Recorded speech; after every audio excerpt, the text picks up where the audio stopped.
Afghanistan, it's part of President Obama's new surge. Calculating the cost of the state pension, why we might have to work until we're 70 before we can claim one. 2 police dogs die of heat stroke after their handler left them in a car on one of the hottest days of the year. And it's Williams versus Williams again, another sister act in the Wimbledon women's final. On BBC London, a book by the former head of counter-terrorism is banned from the shelves. And teachers, doctors and police told they should do more to prevent forced marriages in the capital.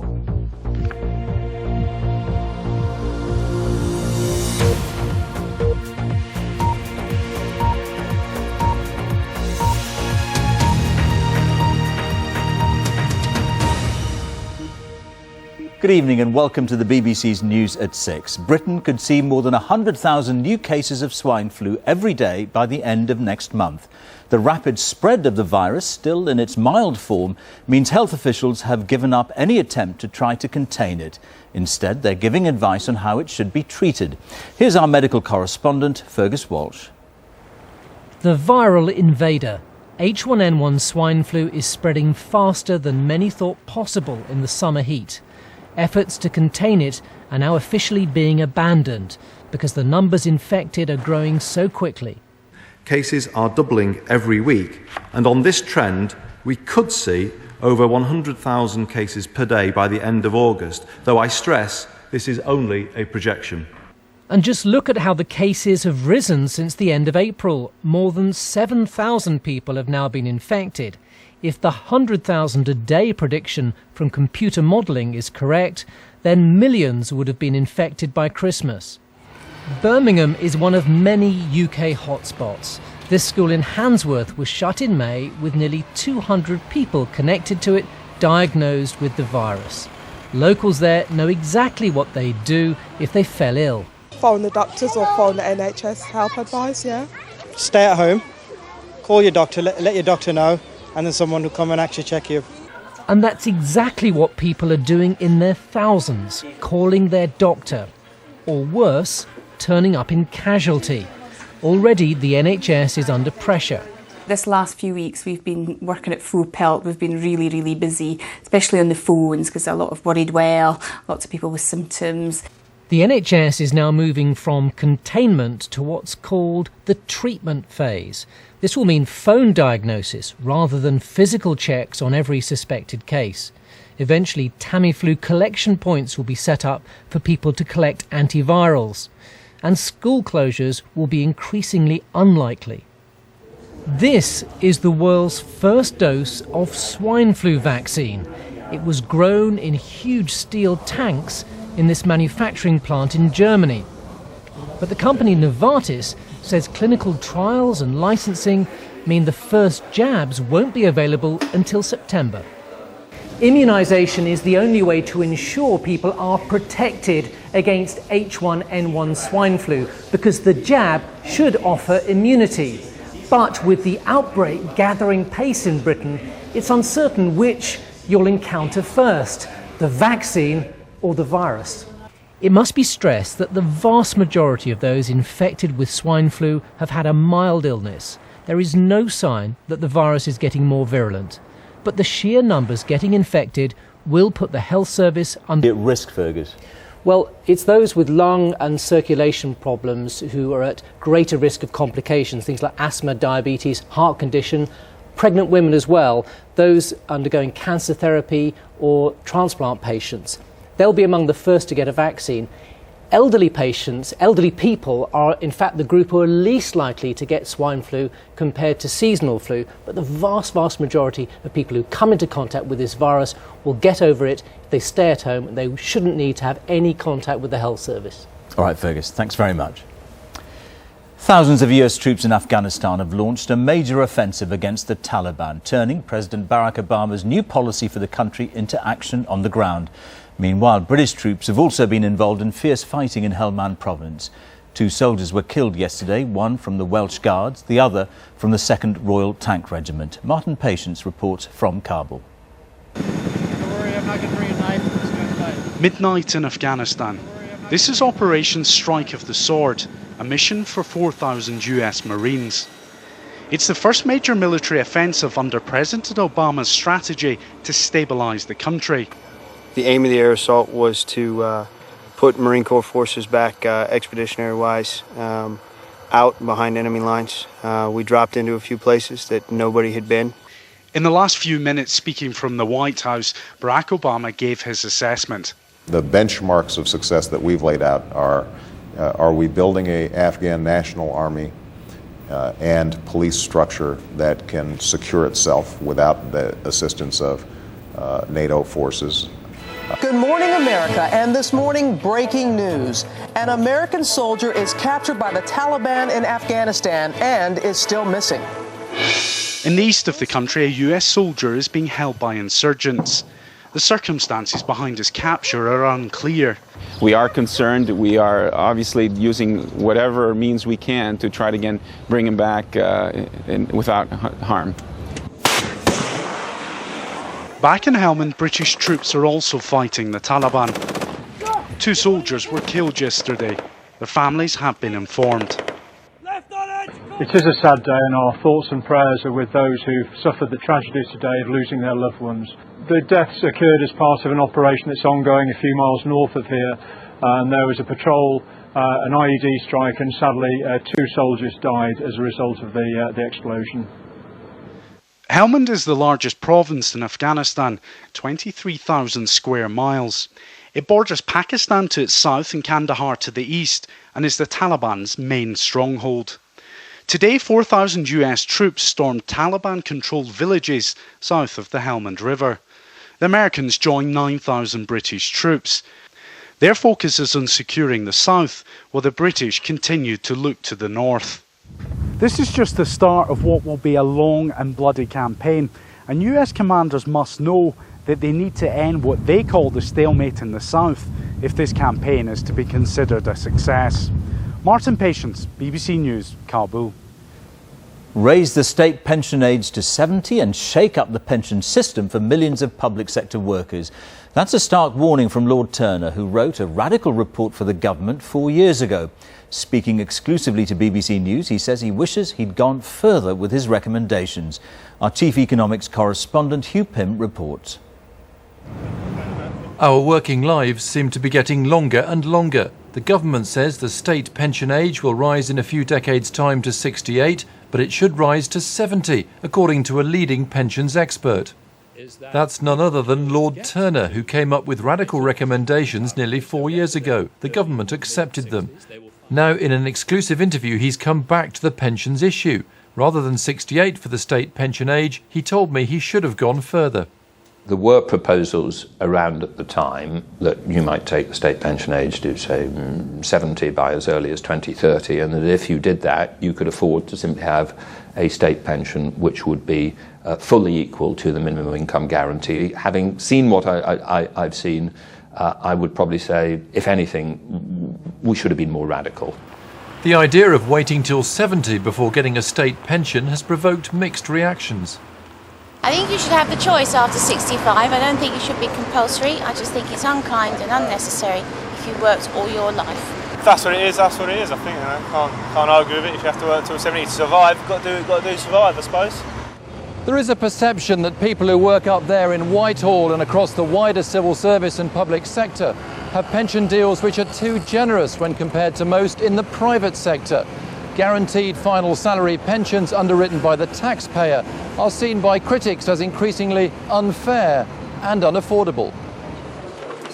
Nurses, doctors, teachers and many other workers are covered. Around 5.2 million public sector staff are in these pension schemes. On one estimate, it costs the taxpayer £14 billion a year after taking account of contributions.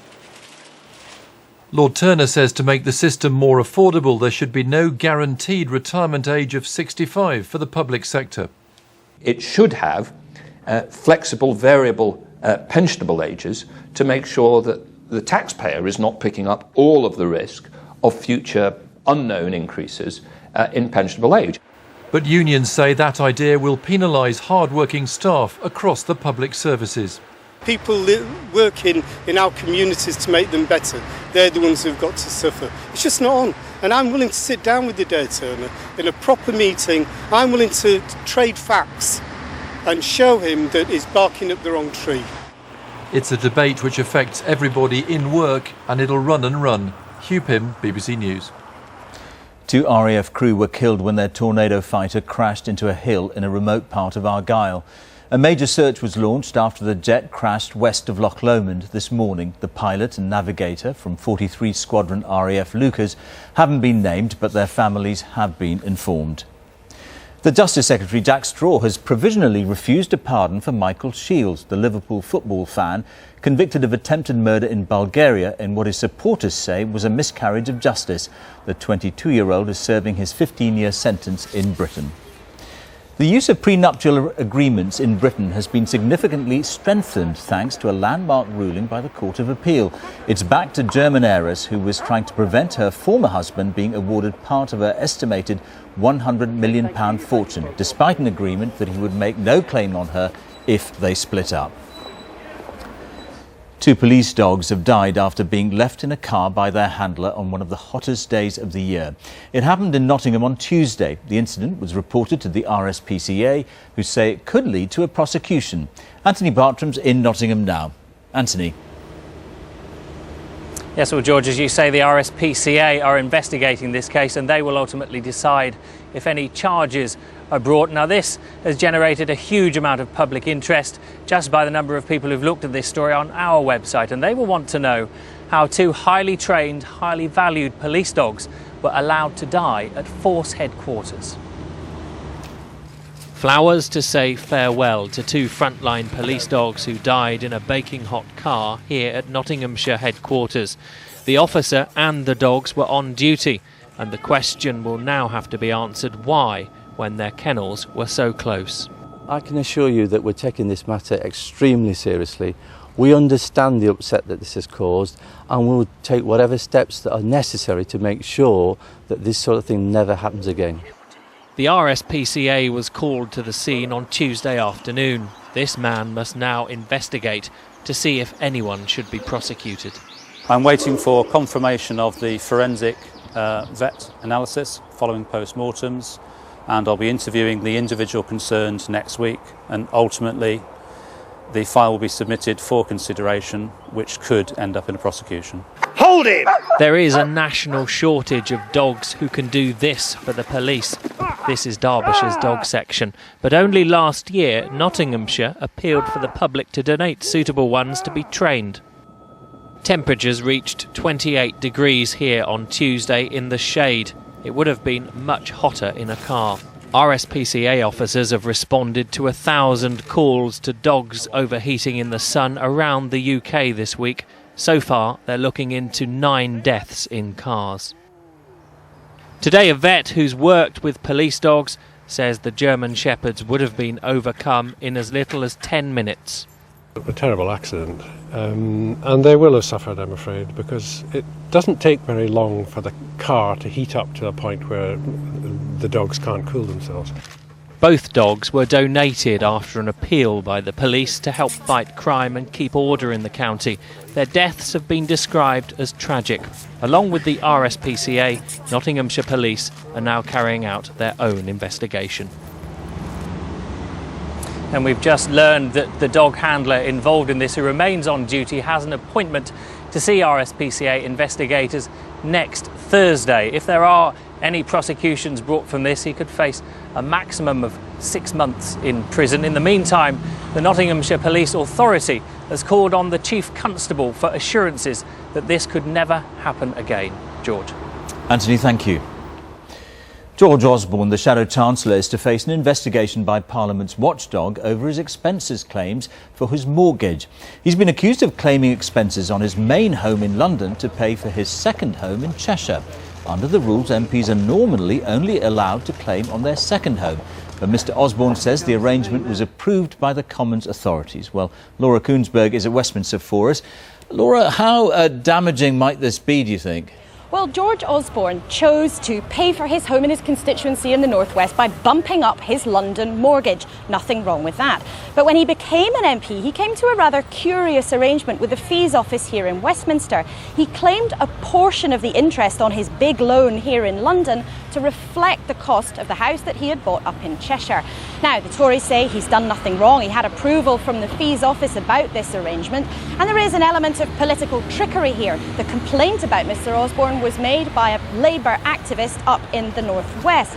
But at the same time, the Tories had hoped to move on from the expenses saga.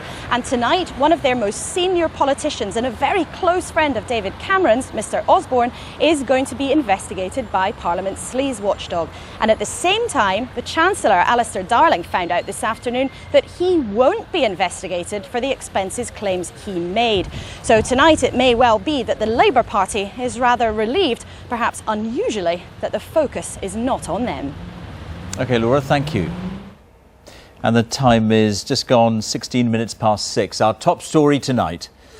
The government warns we could be seeing 100,000 swine flu cases a day in August. They say it's no longer feasible to contain its spread. And coming up, I'll tell you how we ended up with yet another all-Williams final at Wimbledon. And we'll look ahead to Andy Murray's big day tomorrow.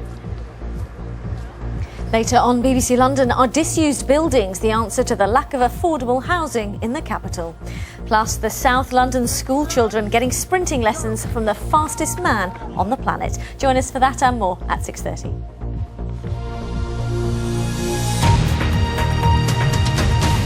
Credit cards, overdrafts and loans have left us owing more than £200 billion. Now the government's stepping in to try to cut down our debt. It's planning a number of measures, including a ban on credit card companies sending out blank cheques to their customers. Here's our personal finance reporter, Richard Scott.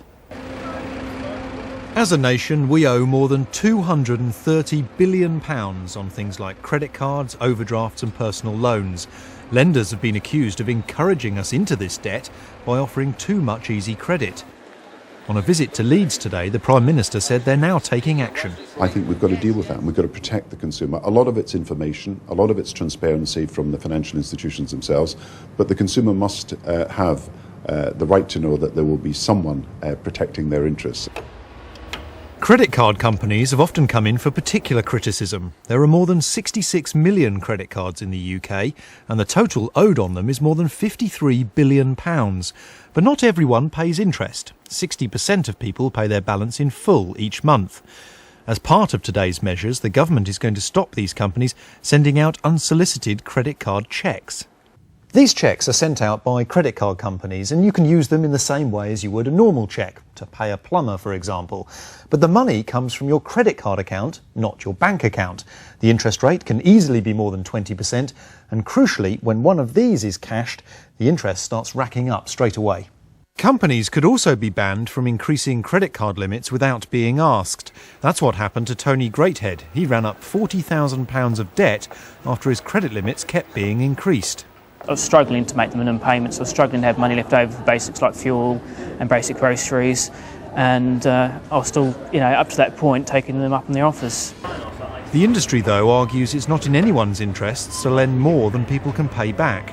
We've always taken the view that there's a shared responsibility here. Credit card companies, consumers and now government, we've all got a part to play. Responsible lending, responsible borrowing. The two things match together. And critics point out that none of these issues is new. They could have been tackled some time ago. Richard Scott, BBC News. Investigators trying to find out why an Air France plane crashed in the Atlantic say they believe it did not break up in the air, but only when it hit the water. This week, the locator beacons on the plane's black boxes are expected to stop working, but the search for them will continue for another 9 days. Our transport correspondent, Tom Simons, reports. It remains a disturbing mystery. A modern Western airliner disappearing in the middle of the Atlantic without a single radio transmission, without a single survivor. The investigators have little to go on but these fragments of wreckage, which do seem to tell part of the story. L'avion n'a pas été détruit en vol. The aircraft did not break up in the air. L'avion paraît avoir heurté. The aircraft hit the water in a flying configuration with a strong vertical acceleration. They believe if the plane had broken up in the air, there would have been signs of tearing or distortion in various directions. But it hit the water on its belly at high speed because the wreckage was compressed in only one direction, the direction of impact. We know the plane was in an area of turbulence, the red area on this satellite image.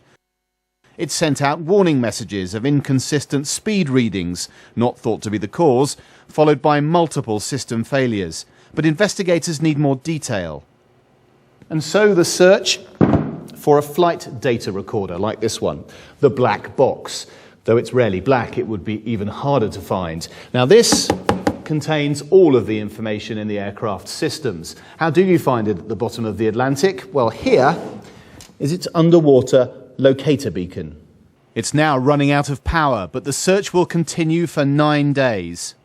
The plane's route is being scoured. These are all the locations where wreckage has been found. Put them all together and you can see the area covers thousands of square miles. And the aviation industry is waiting for answers. Without the black box, it's unlikely that you could say for sure what happened. The best you'd be able to do would be to put forward some plausible theories.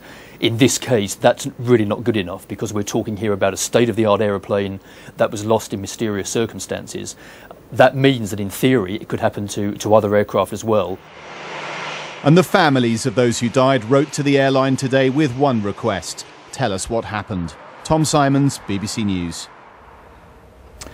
The world's fastest man dropped in on a group of students today to give a sprint masterclass. Olympic gold medalist Usain Bolt was passing on his expertise to the students at a South London sports centre. He said it was important that the next generation of athletes had positive role models they could look up to. I've met quite a few athletes and some of them have like a certain attitude, and for the fastest man in the world to be there going so slowly and explaining how to do a start, it's fantastic. It's a family affair at Wimbledon. The Williams sisters have once again shown their dominance of the women's game. They're both through to the final, the fourth time that's happened at the All England Club. Well, James Pearce is at Wimbledon this evening. James, and the sisters had two very different matches today, didn't they? Yes, one very long and one very short. But to be honest, already much of the talk here is about Andy Murray's semi-final tomorrow. But if you want to come to watch him, you might well need a very nice bank manager and a very large loan. Here's Kevin Geary. If you've got one of these for centre court tomorrow or Sunday, you're holding a small fortune. They're worth more than their weight in gold. Black market prices for tomorrow's men's semi-finals and then the final have gone through Wimbledon's new roof, with some tickets for Sunday demanding over £5,000. It's all because of this man, and he's not even in the final yet. Such is the desperation of British tennis fans to see one of their own lift the famous trophy for the first time in over 7 decades. He, though, has no trouble dealing with the hype. It's tough, obviously, a lot of people watching the practice, but just do the same thing as we do pretty much every other day and try and enjoy it. The internet is today's touting marketplace. Shifty-looking men on street corners have largely had their day at Wimbledon banished by the authorities, but the web is much more difficult to police.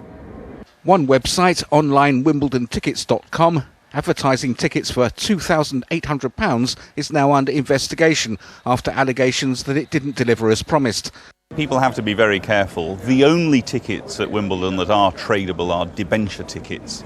Every other ticket for the centre court obviously is already sold out, whether it be for Friday or whether it be for Sunday. Meanwhile, back at Wimbledon, the queues have disappeared because centre court tickets are no longer on sale.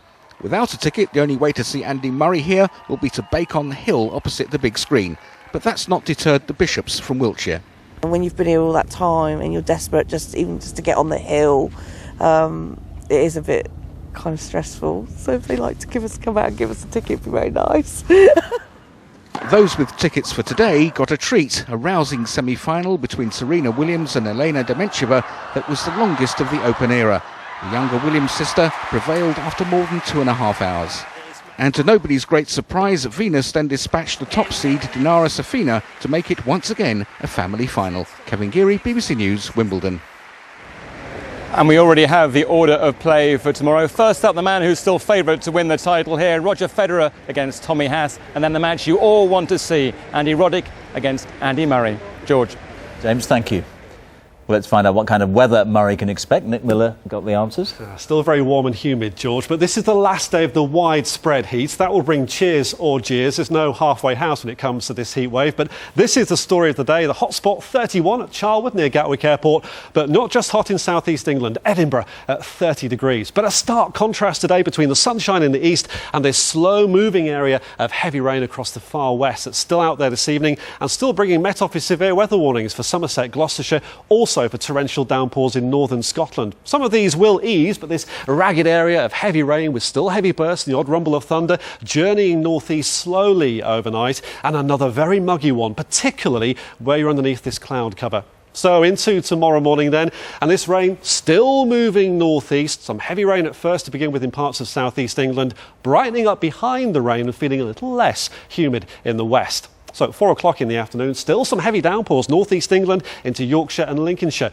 For East Anglia and the southeast beginning to brighten up. The odd shower around 27 in London, so yes, still very warm and humid, not quite as hot as it's been. The odd shower developing in southwest England, but very few and far between. And here feeling a bit fresher than it's done recently, less humid, that fresh air beginning to move into Wales. And the temperature, well, it's not cold, just into the low 20s, which is pleasant enough. And a similar story in Northern Ireland, which is the odd rogue shower around. For Scotland, a very wet start in the west, but begins to brighten up here in the afternoon as the rain pushes northeast, not reaching the far northeast until the evening. So again, at Wimbledon, then it is going to be very warm and humid, not quite as hot as it's been. An afternoon shower can't be ruled out. So in summary then, it's goodbye to Costa del UK. The heat wave is starting to break down. It will be noticeably cooler as we go through the weekend. A gradual cooling trend, but by day and by night, less humid as well. And although it will be raining all the time, there will be some showers around. There you go. George. All right, Nick, thanks very much. A reminder of tonight's main news. The government warns we could soon be seeing up to 100,000 swine flu cases a day. Health chiefs say it's no longer feasible to contain its spread.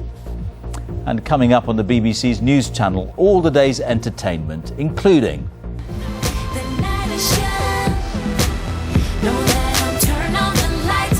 after success in one of the biggest girl groups of all time, Michelle Williams from Destiny's Child talks about taking to the West End stage. Well, it's nearly 6:30. Stay with us. It's time to join the BBC's news teams where you are. Goodbye. Tonight on BBC London News, Banned from the Shelves, the book by a former head of counter-terrorism is pulled just days after its release. Tackling the problem of forced marriages in the capital, teachers and doctors are told they need to do more to help. We were threatened with having acid thrown into our faces, being disfigured. We were threatened with gang rape, with murder. Also tonight, as the capital basks in sunshine, we look at the uglier side of the heatwave. The temperatures rise and so do the smells. Why rotting rubbish is causing a stink. And tennis mania. Our intrepid reporter tents up with the crowds camping overnight at Wimbledon.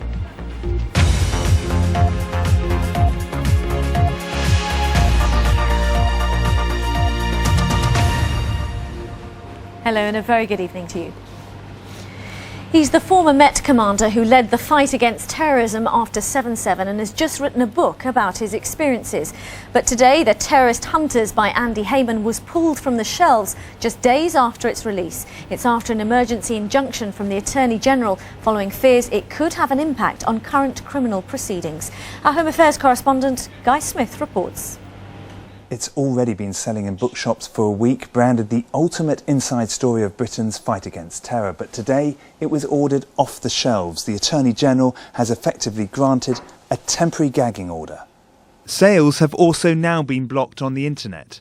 The memoir has been written by former Assistant Commissioner Andy Heyman, who was in overall charge of counter-terrorism. It covers some of the alleged UK terror plots since the London suicide bombings in July 2005, and even includes the murder of Russian dissident Alexander Litvinenko. But an injunction was granted by Attorney General Baroness Scotland last night. It's understood a section of the book is linked to ongoing criminal proceedings and could risk a fair trial.